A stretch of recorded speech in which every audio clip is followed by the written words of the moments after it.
आदरणीय जगदीश चोपड़ा जी,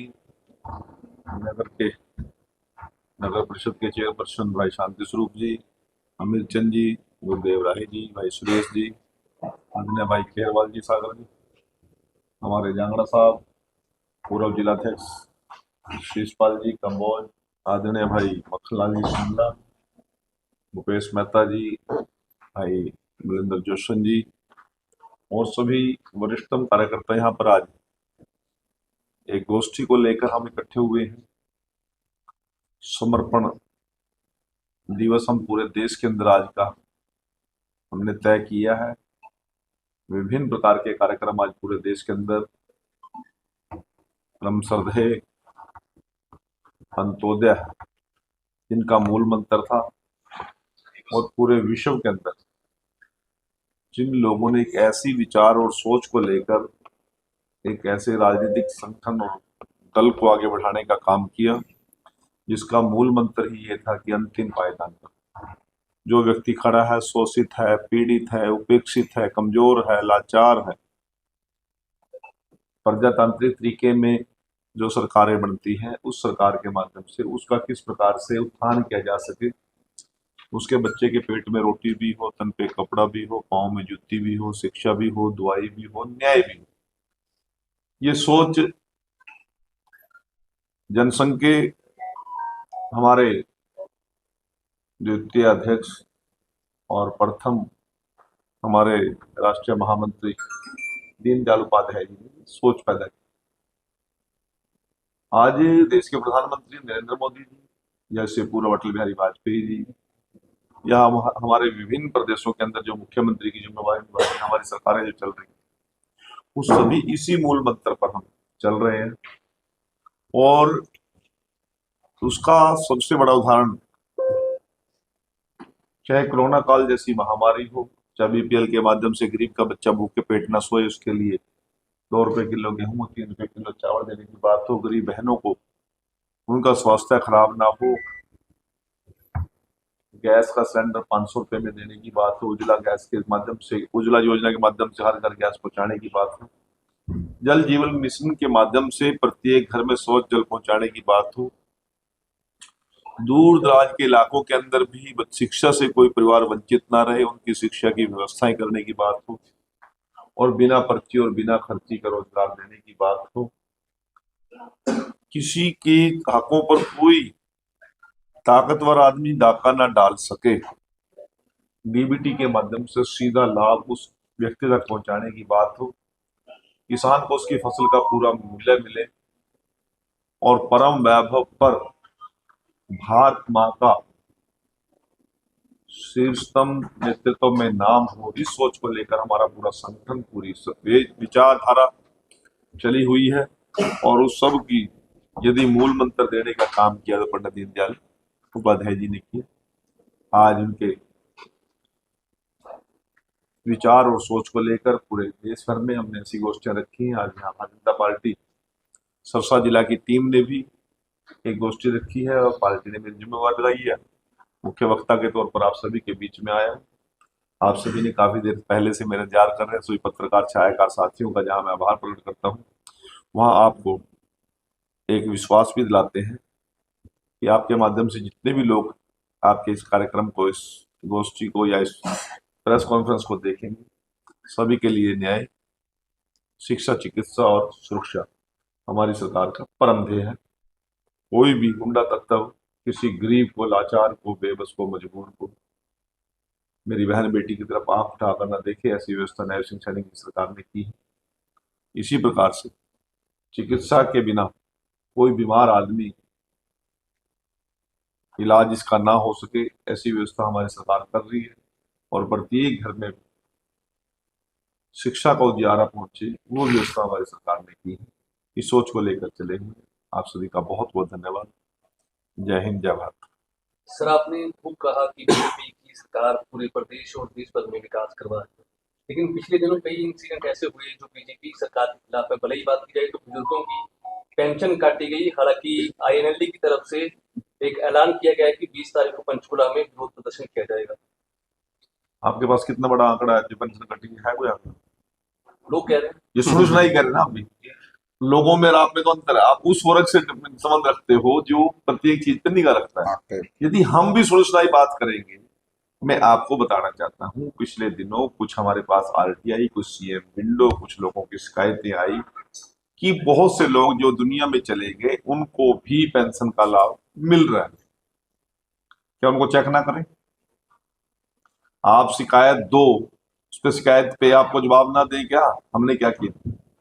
कुछ लोगों की शिकायतें आई कि अंडर एज लोगों ने कुछ आधार कार्ड में हेरा फेरी करके, कुछ मिली भगत करके कुछ पेंशन बनवाई, उनको चेक नहीं करना चाहिए? कुछ ऐसे भी सामने मामले आए हैं जिनके हस्बैंड रिटायर हो गए किसी भी डिपार्टमेंट से और वो सरकार की पेंशन ले रही है, परंतु उसकी पत्नी वृद्धावस्था सम्मान पेंशन ले रही है। इन सभी को चेक आउट करने के लिए लगभग 1,37,38,000 का डाटा था, इसमें 1 लाख लोग मृत पाए गए हैं। अब मृत लोग आईएनएलडी को आके कह रहे हैं कि हमारी पेंशन काट दी। 37,000 लोगों की पेंशन हमने एक आदमी की अभी तक नहीं काटी। हम सिर्फ वेरिफिकेशन कर रहे हैं, उनकी एज प्रूफ चेक कर रहे हैं, उनका आमदन का चेक कर रहे हैं, उनका डोमिसाइल चेक कर रहे हैं, और यदि ठीक पाया जाएगा तो मैं पेंशन विभाग का मंत्री होने के नाते आपके माध्यम से ये बात कह रहा हूं कि विद एरियर उनको पेंशन देने का काम करें। सर क्या आपको लगता है कि इस मामले को लेकर कोई अधिकारी या कर्मचारी की लापरवाही भी हो सकती है? किसी की लापरवाही नहीं, शिकायत आएगी तो सबकी से जांच करनी पड़ेगी। मंत्री किसी की लापरवाही नहीं है। और रही बात आंदोलन करने की, प्रदर्शन करने की, आईएनएलडी को 100 का तो करे ना, कौन रोक रहा है? रोज करे, परंतु जनता के बीच में क्या लेके जाएंगे? यदि या जिन लोगों की हम समीक्षा कर रहे हैं, चेकिंग कर रहे हैं, यदि वो गलत पाए जाते हैं तो लेके जाएगा क्या वैसे उनको? ये भाई यहाँ ये गलत लोग हैं, इनको पेंशन दो। यदि ठीक लोग हैं तो उनको हमने अपात्र लोगों को देंगे नहीं और पात्र लोगों को छोड़ेंगे नहीं, सभी को एक एक पैसे का हिसाब देंगे और उनके खाते में डालने का काम करेंगे। सर लेकिन उनका ये कहना है कि शर्तें जोड़ी जा रही हैं। पहले कौन सी शर्त जोड़ दी? आए वाली शर्त बिजली- पूछ लो ना, कौन सी शर्त? बिजली की जोड़ के मेरी पेंशन कटी और मेरी महिला की, मेरी बिजली- मैडम की दोनों सुनो, पेंशन कट चुकी है। आप अपना आधार कार्ड लाइए, मेरे अधिकारी यही है, अभी चेक करके आपको बता देंगे। और यदि आपकी एडिशन कुछ आईडी में मिली तो फिर क्या जवाब दोगे आप? हाँ, मैं देनदार हूँ। बस ठीक है, मेरे अधिकारी यही मेरे साथ ही है। आप आधार कार्ड मंगवाइए, बुलाओ। बिजली का बिल नहीं लगना चाहिए। मुझे नहीं पता, अभी चेक करके, अभी 1 मिनट में बता दें। उन्होंने बिजली का ही बताया। 1 मिनट, अभी तो रुक जाओ, अभी दूध पानी का पानी। समाधान आपकी कोई बात नहीं है। मंत्री जी आपने दोनों मुख्यमंत्रियों के साथ काम किया है, उस टाइम भी आप साथ थे, आज ऐसे नहीं जी के साथ है। उन्होंने बिजली के बिल को बिल्कुल ही क्लोज कर दिया था, अभी आए के अंदर ये नहीं, कोई ऐसी बात है ही नहीं है ना। सर हमने एडीसी को पावर दे दी। कल मुख्यमंत्री ने कह दिया जिन जिन लोगों को शिकायतें हैं एडीसी के पास जाए, वाली चेकआउट कराओ। किसी की भी अभी तक काटी नहीं है, सिर्फ चेक करने के लिए रोकी है। अब मैं आपको एक बात बताना चाहता हूँ। आज सवेरे मेरे पास एक आदमी आया, ठीक है जी, मेरी पेंशन कट गई, मैं 6 साल से ले रहा था। मैं कहा अच्छा जी। उसने आधार कार्ड लिया तो उसकी मिसेज अभी रिटायर हुई है।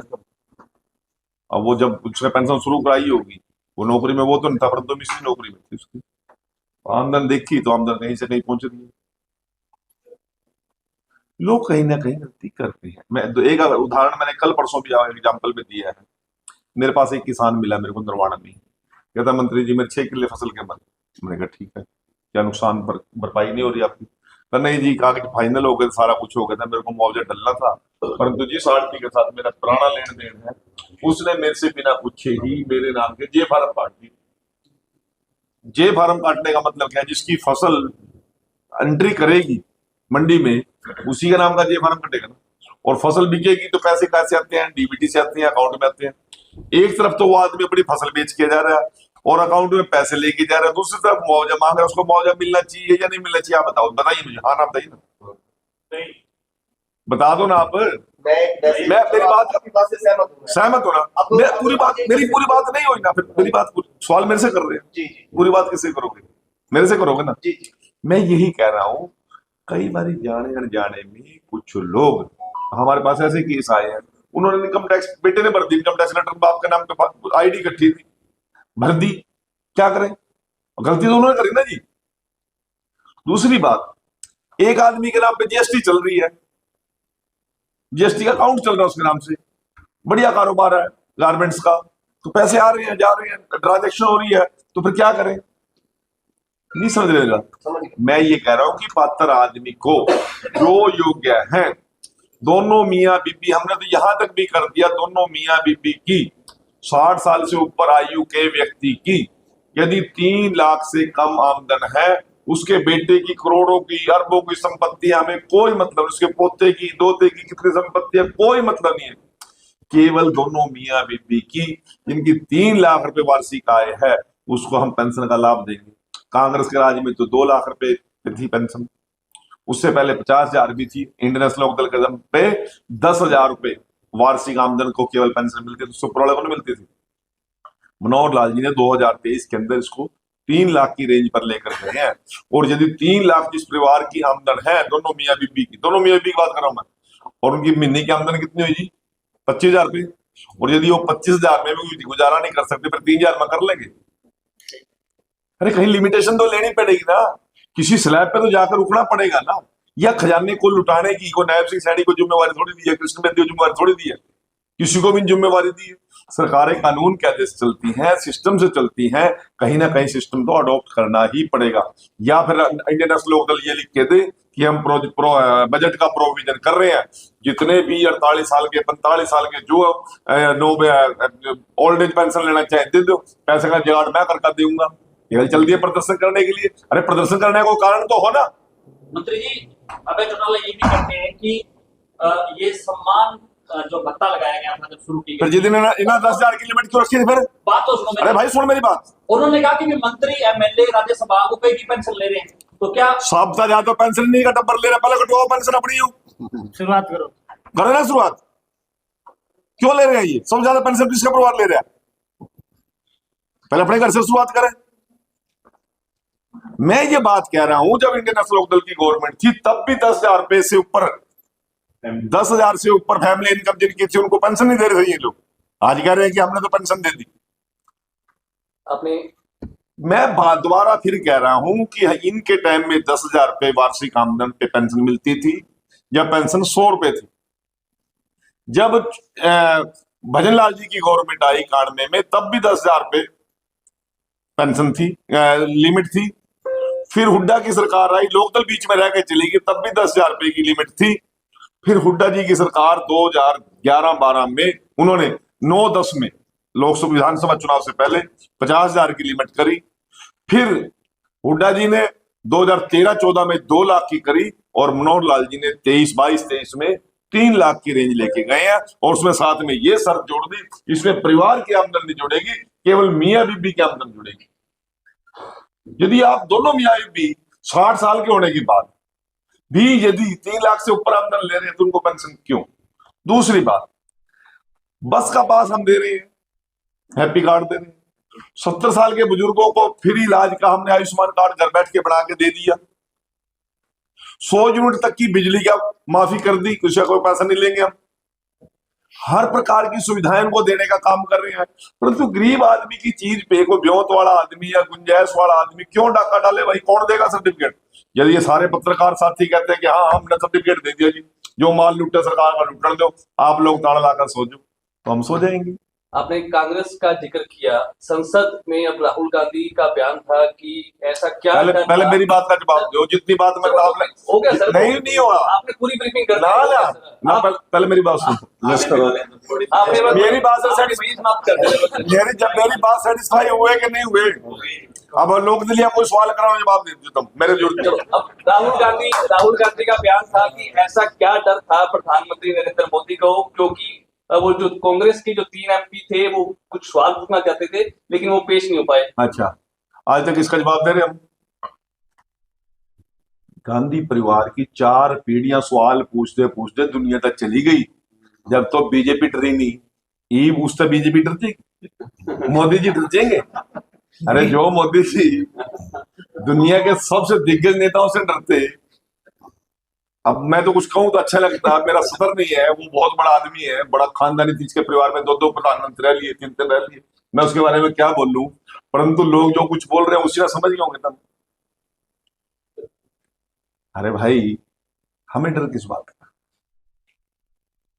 बोफोर्स कांड करें वो, जीप कांड करें वो, कोयला कांड करें वो, चीनी कांड करें वो, विदेशी शक्तियों के हाथ में खेल ले वो, देश के सैनिकों पर डाउट करें वो, पाकिस्तानी आतंकवादियों को हमारी सरकार आने के बाद हम उनको छोड़ देंगे, करोड़ करोड़ रुपए मुआवजा देंगे, ये बोल रहे हैं वो, किसान को अपमानित करें वो, करण डर गया मोदी, मोदी क्यों डर गया भाई?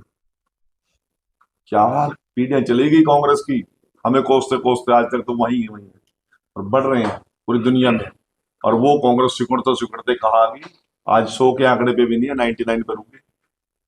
और अगर ये जिस प्रकार की एक्टिविटी हो पार्लियामेंट में और पार्लियामेंट के बाहर कर रहा है, अगली बार इतने भी नहीं आते, लिख कर ले लो। लगातार आपके मुख्यमंत्री नायब सिंह सैनी पर हमला किया जा रहा है कि डमी है, कुछ नहीं कर सकते हरियाणा में।